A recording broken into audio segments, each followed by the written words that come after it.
Well, good morning, Nia. Good morning. Good morning. Thank you for agreeing to talk with me today about all the stuff that's going on. Yeah, it's a lot. It's a whole lot. It's a whole Yeah. lot. Well, I've just been talking with people about their personal experiences, both Mhm. during COVID and in relation to all the stuff that's going on around racism, Mhm. and just really learning, what people are experiencing and what they think the future might hold, or whether they feel like anything is going to change, I guess, is the question. Because it runs the span. Some people say, oh, well, I've seen this before, nothing's going to change in regards to racism, and other people say, no, it's different this time. There are a lot more white allies this time. Mhm. There's a lot more you know evidence of it, video recordings, photos. There's like, it has to change now. So, and then of course, COVID is a whole giant topic that is affecting people uh, very differently than anything we've ever experienced before. So, what would you like to talk about? And, what do you want to get started with, I guess? And we can talk about more than one thing, but where do you Well, stand? luckily I'm in my office and I'm probably going to have my husband run and get me two more books. But luckily I'm in my office, so I have a lot of books that I could share that would be useful in getting to know the systematic structure, and then also to just how to dismantle it, right? Because that's really what we're talking about. How do we do it individually, but also how do we show up for each other, and have what we're talking about here, it sounds like to me, more have humanity, right? For everyone. And I think that that is the key component to understanding this thing we call racism, and also recognizing that it's not always been this way. You see, I think that part of the issue is we've lived this way for so long that we historically do not know that race didn't used to always be an issue. If that was the case, then we wouldn't have the dispersion of African people all over the world. All over the world. It's African people all over the world. And so we've had empires, we've had kings and queens of nations. So that wouldn't be a construct that could have really held place if it's been forever, right? So I think that that's something that we need to probably resurrect and sometimes look at.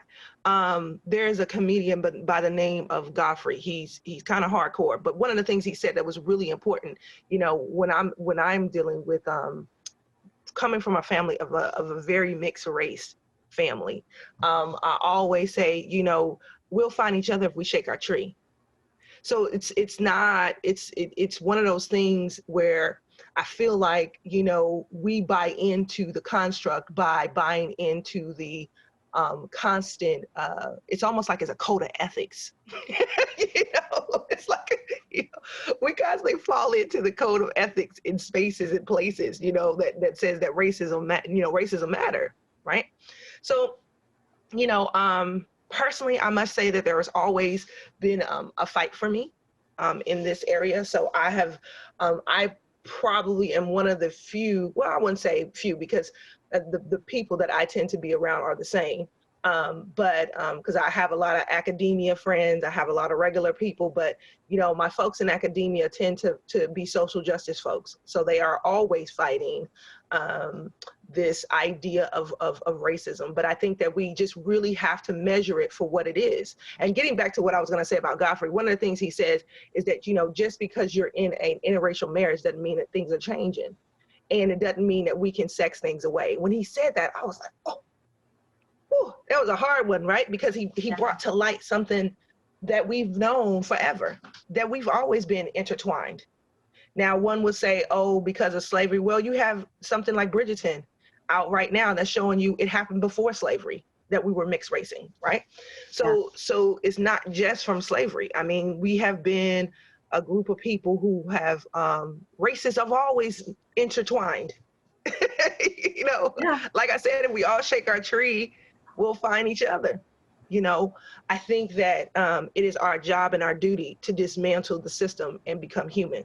I think that that's our job, and bring back humanity. And in terms of what I'm seeing, as a psychotherapist, I tend to see a lot of upkicks in marriages, having a very hard time with as it relates to COVID. Mhm. Families having a hard time dealing with their children because they haven't had to deal with their children. The teachers been dealing with their kids, so now they get to meet their own children. So it's that kind of thing. Now they see what the teachers talk about when they call them every week. So they get to have that experience. And then I think also too, people are recognizing that the work-life balance is necessary. I think too many folks have spent a lot of time at work, and they're realizing that they don't know each other. They don't know their families. They don't, and it's hurtful. You know, I what are agree. your thoughts about that? What do you think? I'm with you 100%. And I'm guilty of Mm-hmm. being the person at work all the time.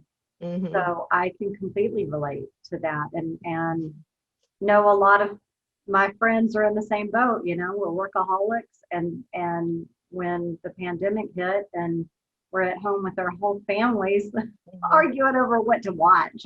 You go Right. in that room and I go in this, and you end up separating within your own home, and then it's like, well, we used to, it was exciting to all be together and watch a movie Uh-huh. together, and then you're just stuck in the Uh-huh. house with each other nonstop. So, and I guess I'm fortunate in that, I came back to work after about 2 weeks because we have the ability to close the building and keep a safe distance, and sort of isolate at work. So Mm-hmm. um, but I have spent way more time at home than I have before. And we do need to get to know each other better. And we don't always like what we see, but we're forced to work through some of those things, some of those Yeah. issues in a, in Yeah. a new, in a new way, in a different way than we've had to for many years, I think. Yeah, I think people are learning the importance of activation and activity. We live in a very beautiful state. As a state, all this already. I'm being originally from California and never really experiencing California, right? So then I get to hear about I recently found out about a place called Catalina Island. Uh-huh. I was watching this movie called High Note, and it was a really great movie. But I saw the island, Catalina Island, right? And I was like, OMG, wait a minute, is there a little Italy outside of LA? Wait, I don't know nothing about this, right? And then I talked to all my friends, and they're like, yeah, I left California when I was 19, 18 actually. And so I didn't, and I come back, I go home every year, but I go home to see the same folks, the same family members, the same thing, So what I've learned is, with this specifically talking about COVID, there's so much to explore. Yes. We're talking about this, you and I are going to be doing this project about creativity and just, using the arts as a way to redefine your life and just kind of figuring out how to cope. And one of the things I heard this young lady, and I used to believe in this concept, I just want to get out of this, this city. I'm tired of this place. And how we say when we're from somewhere, Yep. I just don't want to. And then what I realize is, we've never explored the city we're from. I mean, the state that we're from. A lot of times we're really talking about one little regional place, Yes. one little speck of thing. That's much like racism to me. We're talking about one little speck of a thing that we now make everything. It's like our world. We do Yeah. the same thing with the whole concept. You see what I'm saying? Exactly. Yeah. That's a good analogy, and I hadn't thought of it before, but I see your point very clearly, and I get annoyed. I'm not from North Carolina, but I've lived here longer than I've lived anywhere else, and I have explored North Carolina, and certainly there are things politically that I don't appreciate, but that's going to be the same no matter where you live. And I did live in upstate New York for a while, and I lived in New Jersey for a while. And I get annoyed because I grew up in the South. I get annoyed by people making these negative comments about Southerners, or thinking all Southerners are racist, or whatever these.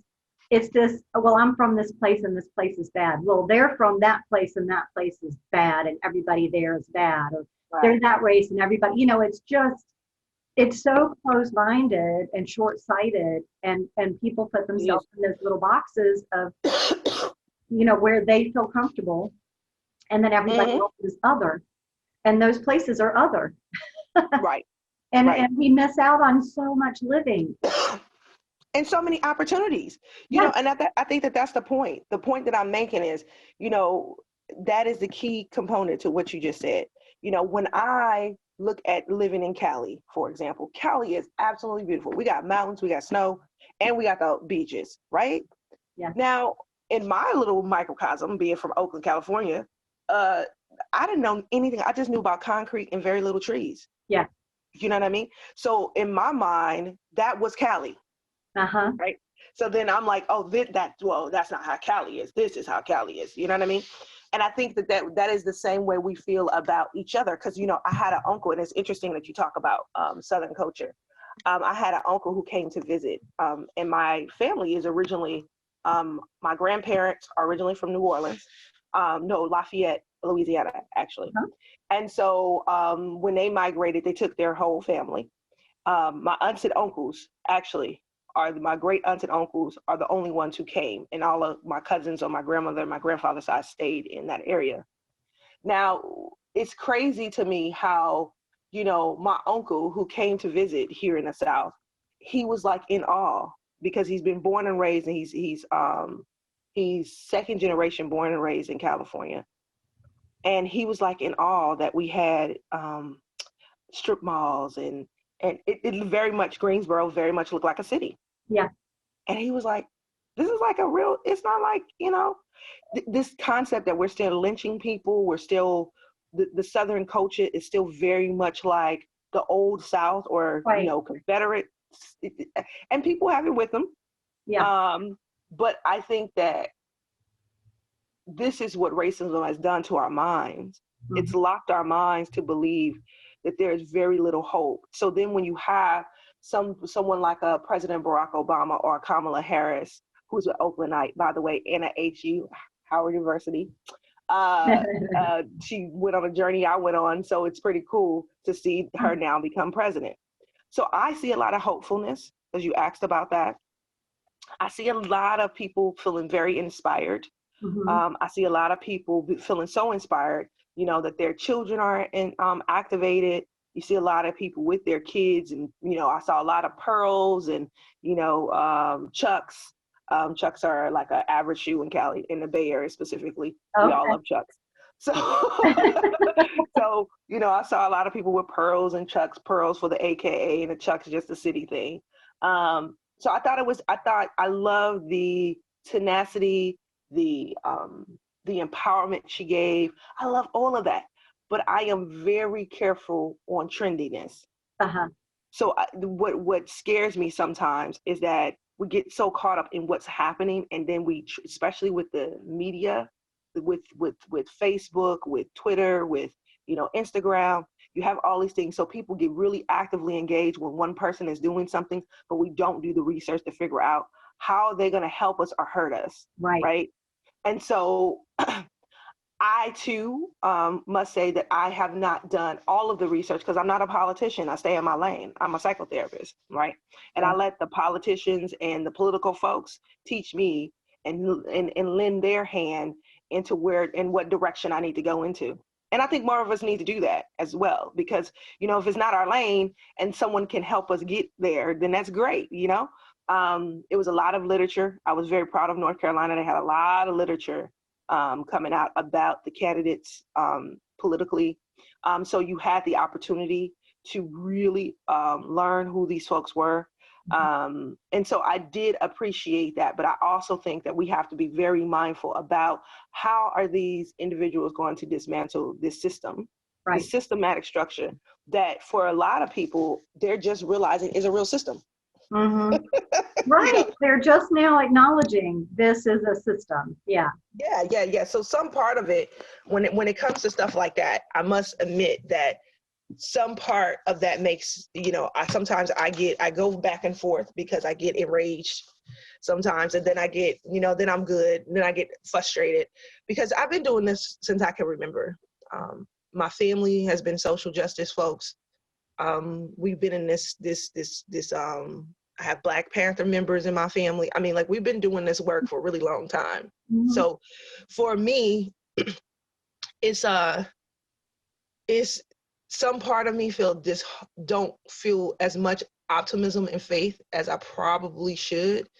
But when I juxtapose that to a Kamala Harris, right? So one of my friends, because I was trying to figure out why, I literally did a video on a group for women. And I was like, I'm not that excited. And I don't know why everyone's so excited, because I'm trying to get there, but I'm not really that excited. And I know who I voted for, and I'm just still not that excited, you know? And one of the things they said to me to help me, to give me perspective, and this is why it's always so important to have conversations like this, and just to have conversation, was they said, well, think about this. She had an immigrant Indian mother and an immigrant Jamaican father. You can't imagine, and I know I cannot, and you and I both have worked with people, immigrants and refugees, how abundant their heart must feel. That their child, they had no idea that she would become, they knew she was great. Yes. I'm sure, she was already a lawyer. She went to Howard University. I mean, you can't get no better than that in the HBCU world, And so she's done some phenomenal things prior to working in the, dismantling some criminal systems in the Bay Area. So for that, she's already made, what we want our children to become. She's already making those milestone steps, But I think it was pretty dope for someone to bring that to my attention in that way, because I wasn't excited. I wasn't really, I'm like, yeah, okay, well, yeah, we got another person in office. Let's see what they're gonna do before we get excited, right? Yeah. And then when they said that, I was like, that is something to get excited about. That is something to, working with the refugees community and working with, immigrants and understanding the struggle that they go to just to exist in America. Yes. And then to have a child to become a vice president, that does overwhelm my heart. Like, that makes me really excited, because I can only imagine how her ancestors and her forefathers are like cheering, like, oh my God, it gotta be awesome. To me, it's from my perspective, it's in response to the 4 years that we've had of stoking racism, right? It's a response of those people who voted for Biden and Harris saying people of color, people from immigrant parents are just as valid and valued as white people. Not that that should have to be said, but sadly, with the way things have been in our country, particularly in the past few years, it has to be said. It has to be said out loud, I think, that everybody has value. And just imagine for 1 second, I've thought about this because, yes, both of us have worked with immigrants and refugees. I thought, if I were to go to another country, for whatever reason, to live, for whatever reason, I'm leaving this country to go somewhere else. I have to learn the language. I have to learn the system. I have to figure out a place to live. I have to figure out how to get money and food, right? And then if I have a family, I've got to take care of them. It's overwhelming to think about what people have gone through, and to think through that process and think how bad it must have been for them in their own country to make that decision, right? To go to a completely unknown place where you don't speak the language, and you don't have a job, you don't have any security, but you're making that step because where you're coming from is not offering you anymore, or is only offering you, death or torture or any of the other number of horrible things that refugees or those seeking asylum have endured or escaped from. Right. And you're willing to make that risk. You're willing to take that risk. It's amazing, and so then when we bring it back into America, and that same kind of torturous behavior has happened to people of color. Yes. On all levels, I think, and when you mention the last 4 years and having our past president, and I can say past, right? Yeah. Our past president as a past, interesting enough, it did not affect me personally at all, to be honest with you. And I feel like the reason why it didn't affect, because I would hear these, both all people had Trump, there's the Trumpets and the Trumpers, right? Yeah. So that's what I call it. And I would just see so many people be enraged by his rhetoric, and just so frustrating. And I would I would just be so interested as to why he would take up so many people time and space. And I was thinking, but you work with these people who stand next to you every day. You stand next to these people in a grocery store, darling. You work every day with someone just like him, right? And I'm not saying that it was okay. That's not what I'm saying. I'm saying that before he was uplifted and start shining, Yes. we were dealing with those same issues before he became shiny. Like those issues. So I think that that's why some part of me has a pessimistic attitude in some regards, right? Because I've seen those issues all my life. Donald Trump wasn't the first to feel that way. He was never the first. That was the point. Right. He was never, it wasn't him. It was America culture. It's been that way for a really long time, right?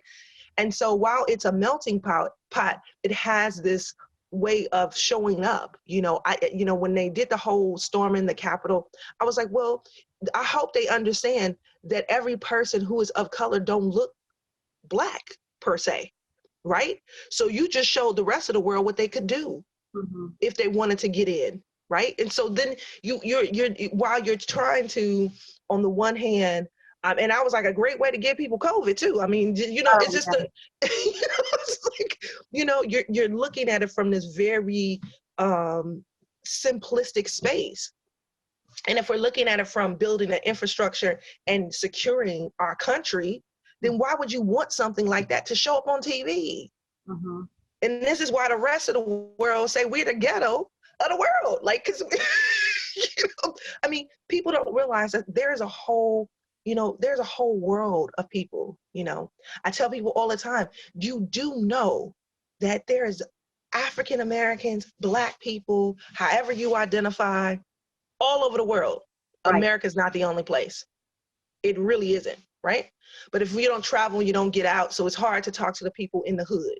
It's hard to talk to the people to get that kind of mentality that this is not the only place you have to be. We choose to be here. And yes, they have flushing toilets in other places. It's like the Southern versus the North, right? Which we started with. They have flushing toilets. Yeah. They have restaurants and countries. Not all third world countries in the jungle that people think it is, or whatever they think. Yeah. Right. Which is crazy. They have toilets. They have big towering apartment buildings. And I mean, they have the same stuff we have, really, truly. And in some cases, more freedom than we do in this country, right? So it's this very oxymoronic way of thinking about the world. And I think that if we have more agency over our mind, body, and spirit, if we just give ourselves, and this is going back to what COVID has provided, if we take the time to have more agency over our mind, body, and spirit, to really think authentically about what our experiences are. And also too, just to think about you as an individual woman. I think I told you that Bridgerton show just rocked my world in terms of, it just rocked my world because I can only think about my own womanist walk, right? So then that brought my own journey right front and center, like my own journey, and and then being inclusive in just women in general, right? Right. So it rocked my world in the fact that it inspired me, actually, and it empowered me to understand that I have the right and the responsibility to love me, and no one's going to do that for me but me, you know. And I think that that's the most important part, is that we have the right and the responsibility to change our behaviors. So when we have these electoral candidates, or the president or the vice president, that's going to change with time. Every 4 years, we're going to have a transition or not. Mm-hmm. But what are we doing individually to have agency and also be humane? Like, what are we doing? Right. You know? And so then it doesn't matter what someone else is doing. You know how your mama say, don't mind your business, stay over Right. here. You know? Yeah. Get your house. We got to get our house in order. Yeah. You know? We have to get our house in order as an individual agency, I feel, when it comes to racism. And then once we get our own house in order, meaning our individual selves, trying to be the best that we can be, not just for our family, not just for our children, but for our own selves, like really, how do we want to leave this space? I believe we have more people on the other side, and if you believe in that concept and you transition into the gates of heaven, or however you feel your spirituality is, whether that's it or not, or you feel as though you're going to transcend and turn into a butterfly, I don't know. The whole idea is that you're doing well here to make that happen. That's that your body extends, it ascends to a higher space and a higher being, and for that to work, you got to do the work here.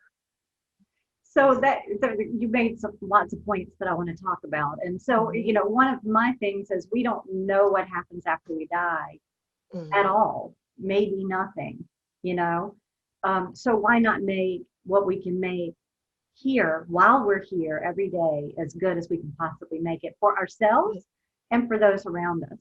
Yep. I think I feel like you're a psychotherapist, so you understand how important it is for people to love themselves, to get their own house in order, the value of that. Yet I think we have, 74 million people who maybe don't know that, or don't subscribe to that belief, right? They, for whatever reason, feel, I can't say what they feel, but that based on what I've seen and what I think, is that, their race is the master race, and that people of color are taking over what's rightfully theirs, or whatever those white supremacist ideas are. And I shouldn't say 74 million, because we don't know, those people who voted for Trump, I know, family members and things that were very opposed to socialism, but couldn't necessarily define what socialism is, right? So the fear tactics certainly work in a political environment, regardless of whether you're Republican, Democrat, or whatever. But I guess my question is, or what I'm trying to say is, we can get our houses in order. We can do the necessary work for ourselves. How do you think us doing that will, in the short and long term, make change for people who maybe don't understand what we're talking about? Because it sees children. We have babies. But that other group has babies too. Yeah, and what I'm saying is, but we got to start it. If we start getting our own house in order, right, we then expand outside, because once you're doing well, you want to now talk about it. You want to now heal others. You now want to help others. You want to be a part. So I always tell people, if I help one child, when I worked in a juvenile detention center and I worked in the school system, I always felt that if I save one life, I'm saving probably thousands of lives. Just one. Yeah. If I save one life in these schools, when I was working in DC and I'm breaking up fights, I come to work in heels, and then I realized no more. I'm just wearing tennis shoes. If I'm gonna be breaking up fights, that's just what it's gonna be, right? So, it would be, and to this day, how I know that seed is true. To this day, I speak to a lot of the young folks I mentored in DC. That's when I did most of my young activism, I would say, work. I did a lot of activism, did a lot of it in Oakland, but then when it came to my young adult years, I did more of that in DC. Mhm. And just to see the fruition of them now having families, of them wanting to be more. I'm talking about, girls who people gave up on. Like, they were like, these little hood girls ain't gonna be nothing. I mean, they just not, I now see as mothers who work in the government. And because they had someone like myself, or I've been able to connect them with a mentor, how much of their life, their thought process, when they thought all of this is, that was the way to be, that's who they were. Now they're not. They're thinking about going to school. They're thinking about building a family structure. They're thinking about, all these various different things about taking care of themselves, right? About how they see other people, that is truly what happens when we heal ourselves, to me. If you really are looking deeply into your own cosmos and your own ideology, your own world, because it's like literally we can be an island of ourselves. Like, if I was in my head, you were in your head, we could just stay in our head for a really long time, which has been the structure for a really long time. This is why we have racism, right? Because we've been in this island thinking that we can only be in our own head for a really long time, we now have to look at that, and I'm gonna give this even a bigger picture. Sometimes when I think about how diverse, some place like Cali is, and how, beautiful it is, it had the most sundown towns. I remember it had the most sundown towns in the United States. And that's probably like one of the most diverse, besides New York, one of the most diverse places. You would think that, I remember hearing about sundown towns all the way to the 1990s. So explain sundown towns. Sundown towns are places and spaces that you cannot go into, and there are people who are in position. It would be like, how we call the neighborhood watch. So it's a neighborhood watch, but the neighborhood watch have little double barrel shotguns. And if you come in town and you're a person of color, you can get killed. Jeez. And you had to be out of their city if you came to shop or you came to do something before the sun was down. If you went over there before the sun was down, you would die. It's a place called Claremont in the Bay Area in Oakland, California. So we have this place called Lake Merrick, and then it's like a nice grand lake theater. For years, we could not go past that area, that grand lake theater area. We could not go past that. Once you got close to the hills of that, you risk dying. That is insane. I was completely unaware of this. Yeah. So you risk dying. So sundown towns were very, very much real. They were, in the area that we love now, Baja.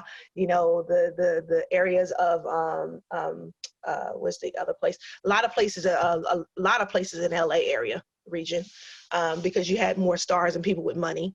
But that was sometimes it wasn't the stars, it was just people who wanted to keep the infrastructure going. Yeah. So sometimes we try to blame people and things, but then there's this, it's very much this these group of people who need to survive. This whole the whole concept of overseers and all the stuff that happened was because these were a group of people who came to this country, right? Who tried to survive. And then there was a group of people who then bring in these other people to take care of a land that they're trying to cultivate. And they're like, hold up, wait a minute. We're trying to cultivate this. We just got here. We're immigrants. We're trying to figure it out. Now you bring in some more people in here. And now this is the great way to make money. Let's pitch them against each other. Yeah. You see? And so now we have the immigrants who are now present day Americans, who are probably third, fourth, fifth generation Americans, right? I mean, perfect example. I just realized this, the Grandover, Lebanese man who created this whole Cori convention and Cori structure. He's Lebanese. How did he get here? He's from centuries of people who came over to this country, who then helped to build this country. But also at some point, he was told he was not good enough. Right. Well, and I think everything you're saying, I think these conversations happen and so many people, I believe, are just so unaware of our history, and it's been whitewashed, right? I mean, to really think through what happened in this country historically, that indigenous people were slaughtered Yep. so that immigrants could take over the land, white immigrants could take over Hmm. the land, right? And then have ownership of Yep. land by killing the people who were here before. And that is not really discussed often in this whole, uh, in the racial discussion. Yep. You know, And it's in its complexity. forgotten. Yeah. Yeah. Yeah, because it's happened all over the world Yeah, again. yeah, not just in this country, all over the world. Yeah, Right. So then that gives context, right? So then if we understand that it's happened all over the world, we are not the only ones. Now, some people have more momentum than we do because they have accepted. You look at a place like London. London is very complex. It's very racist. At the same time, the people there fight for this ideology of freedom, right? So then you have other places who are really fighting the structure. And when I was talking about trying to look at this body of work is a really good, My Body Keeps a Score, okay. right? This is a great piece of literature that really talks about how our ancestral memory and sometimes our DNA confuses our reality. He does a really good story about how his wife was afraid of dogs. And Uh-huh. she's never been to this country. She was German. She was from Germany. She was a biracial woman, Hmm. and she's never experienced the civil rights movement here in this country because she was from Germany. Right. Yet her father was from America, and Uh-huh. he did experience that. And her forefathers before that did experience that. And so he just talks a lot about how our body keeps a score and holds memories Yeah. in our DNA of these experiences, which is why we keep the system going. Yes. Because we have to sit with ourselves authentically and start dismantling some of the DNA that we even have about this whole concept of racism. I mean, like literally, we have to sit with it, right? So this is a really good book. Another one that everyone loves that you'll see a lot of people reading now is called Grandma Hands Uh-huh. by Rizma Menakem. He is, I can't find my book, but it's somewhere around here.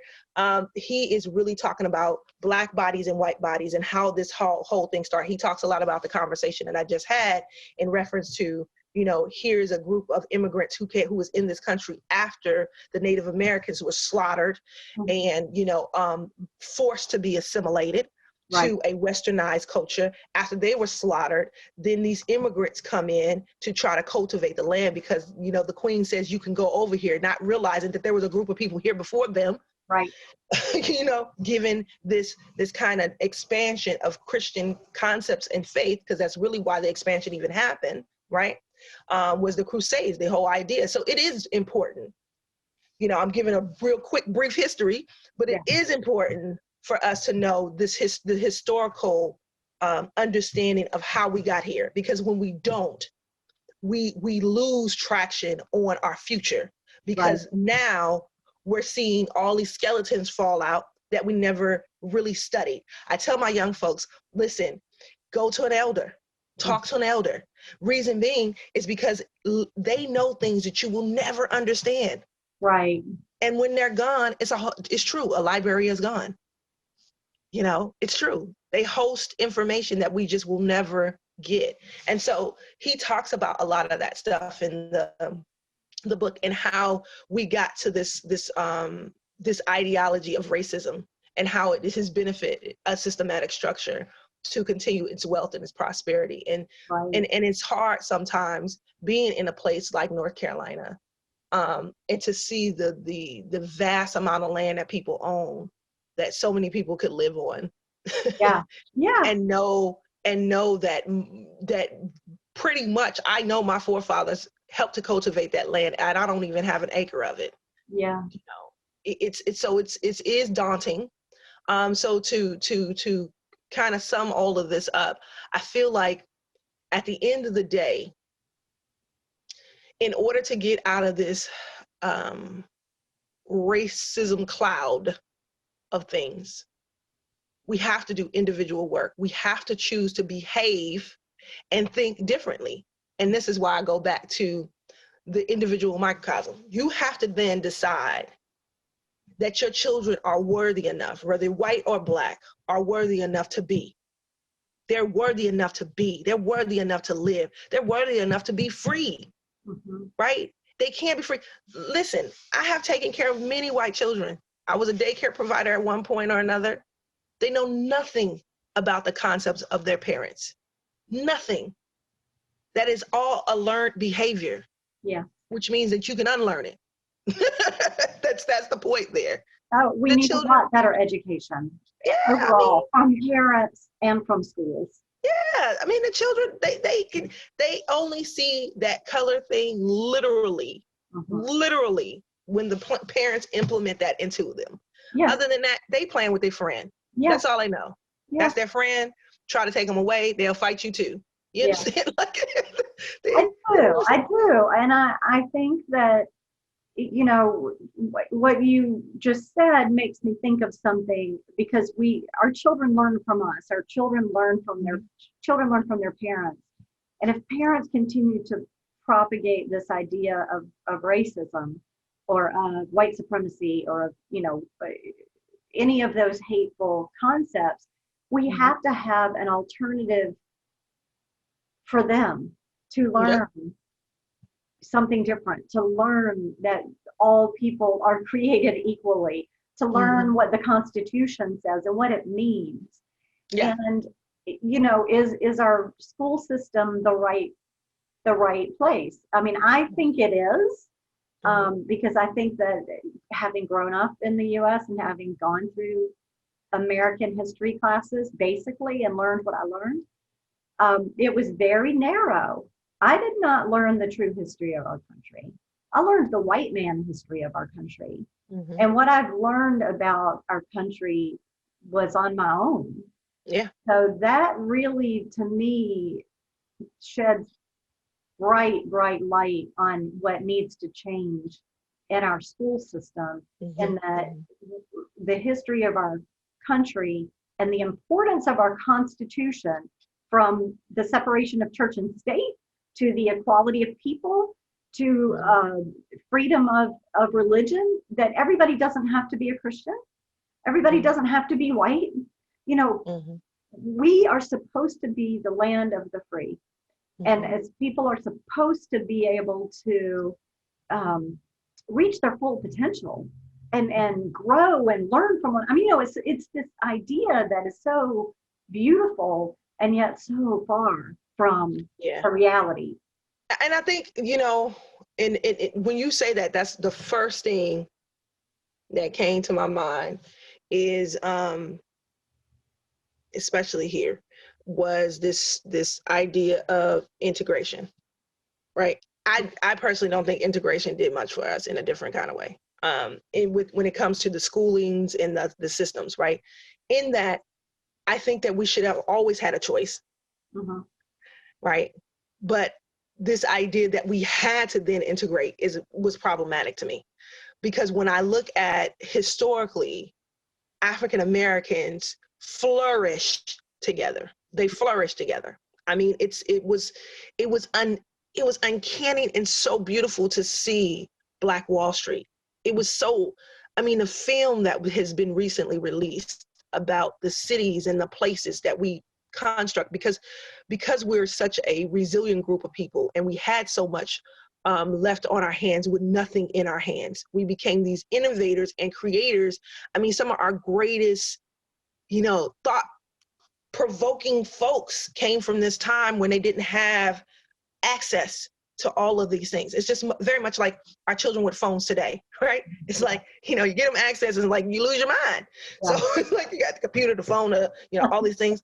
And so it's the same kind of concept. I feel like, you know, I look at places like, you know, the Hasidic Jews in New York, or you look at the Puerto Ricans in New York and how they're very separate in their neighborhoods, but they're very much integrated.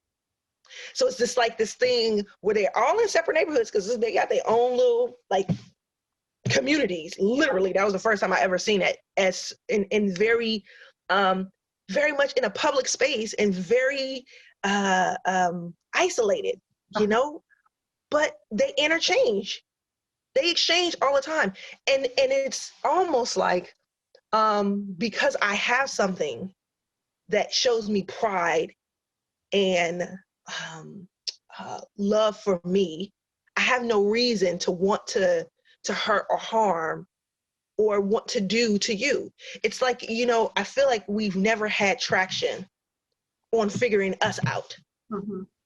you know? And so when we do this comparison, I always tell individuals, I will, for me personally, research wise, because I do a lot of research as well, and ethically, I just don't think it's a good idea to compare Black and white folks together, Mm-hmm. especially when we're talking about in the academic perspective. Mm-hmm. Why? Well, because one is the traction of how far someone got versus the other one. There's no comparison. Yeah. Yeah. And it's unfair. So it's better to do a cohort amongst its cohort, not juxtaposing against each other. That's because you're keeping the structure going. Right. You're Right. keeping the same system going. Look at white folks versus Black folks. White folks do this, Black folks do. There's no comparison. Why are we even doing that to ourselves? Yeah. You know? I mean, it's just, if we're talking about this whole idea of integrative multiculturalism and understanding of one another, understand us within our culture. You know? But, you know, it's interesting. When you first started talking about this, I was feeling a little uncomfortable, to be honest with you. And I was kind of thinking through what you were saying and trying to understand what I was feeling, right? Mm-hmm. And I have a dear friend who is from Reidsville, and she was one of 3 African Americans that were the first to be integrated. So I know her story, and I know the some of the extreme challenges she faced, but how she views them now as having made her the strong person she is today, and what she sees as the benefit. And from what she's told me, you know, she was able to show all these white kids that she was just another kid. You know, she was. But why do we have to do that? And, right. and Well, that is the problem. But this was way back in the 60s, Yeah. the 50s. It actually was in the early 60s that because she's a bit older than me.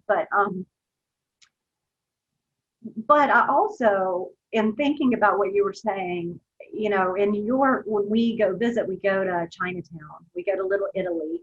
You know, we love going to these areas where you can learn about these other cultures, the food, the clothing, you know, the shopping you can do. Not that we ever have any money to buy anything, but it's really fun to look, you know, and just to explore. It is. And it is. that is a beautiful thing. And I can understand what you're saying, in that there's this security of having your own and being around people that understand your lived experience, and yet interacting every day with people of different cultures. And you know, so yeah. Yeah, and I mean, why do we travel? We travel to visit other places in other countries, right? And so, because we want to immerse ourselves in different cultures, right? So this is why we do it. And so, then why would it be a problem for a culture to exist of its own? It doesn't make sense. We try to monopolize. I think where the racial, when we're dealing with racism, it's this notion of monopolizing a group of people.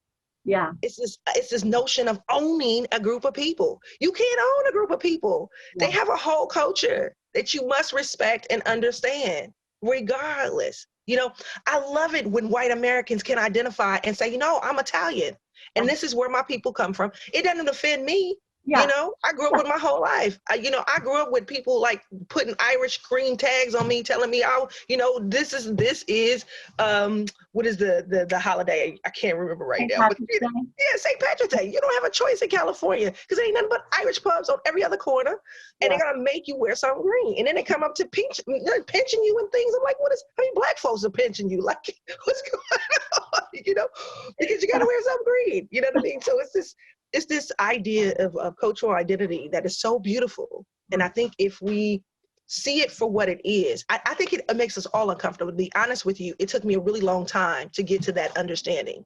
Mhm. Okay. It took me a really long time because I kind of felt, well, I was like, well, no, we should be able to go where we want to go. I mean, you know, Yeah. but I think what we're missing is not that you can't still be a part of those cultures. Right.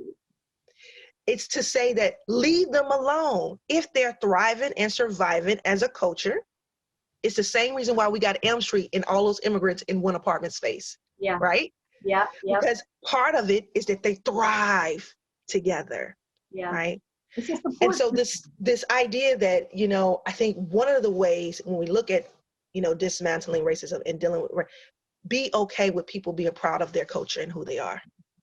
Yeah. Okay. If you're going to see an American flag, be okay with a person having an African flag and a Lebanese flag.